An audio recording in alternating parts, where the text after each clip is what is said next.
Jeopardy! Fans call out show for incredibly confusing category and rage. It's unfair Ken Jennings didn't accept answer. Jeopardy!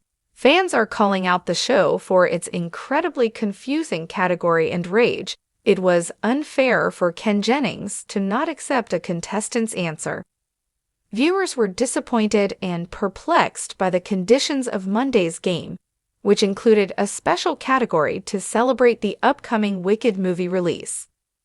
Paul Clausen, a tax analyst from Madison Heights, Michigan, returned with hopes to extend his one-day earnings of $15,201.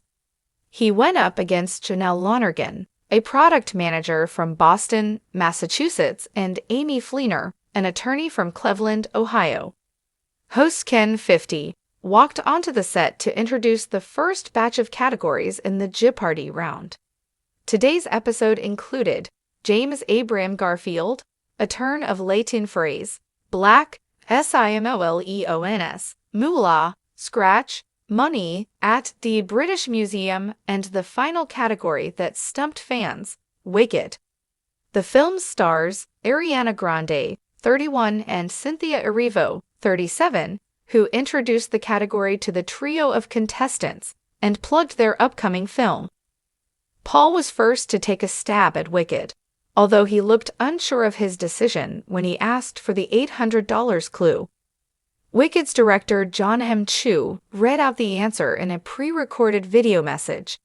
Before I even directed Wicked, I could envision it up on the big screen.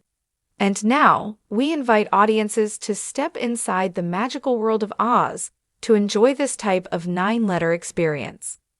Paul guessed wonderful, which is 9 letters and makes sense given the Wonderful Wizard of Oz is a famous catchphrase from the musical, the book, as well as the movie. However, Ken informed the returning champ that was not the correct response they were looking for, though it did technically match the criteria. Janelle buzzed in next and said, "What is immersive?" which was the correct response. Fans immediately took online to express their confusion over the category, as well as their frustration with Ken not accepting particular words. Jeopardy! Contestant tells most heartwarming story ever told on show and makes desperate plea to family after accident. I'm tired of these incredibly confusing categories just to plug something like a movie. Really unfair to the contestants who are not technically wrong, one person raged. Another questioned, is it just me, or is that absolutely not pinned at all? What makes Paul's guess of wonderful, as in Wonderful Wizard, wrong? A third asked, would cinematic have been accepted? I wasn't entirely sure what they were aiming for. One more quipped it was wickedly upsetting of Ken not to accept Paul's answer, which they claim actually makes more sense than the actual response.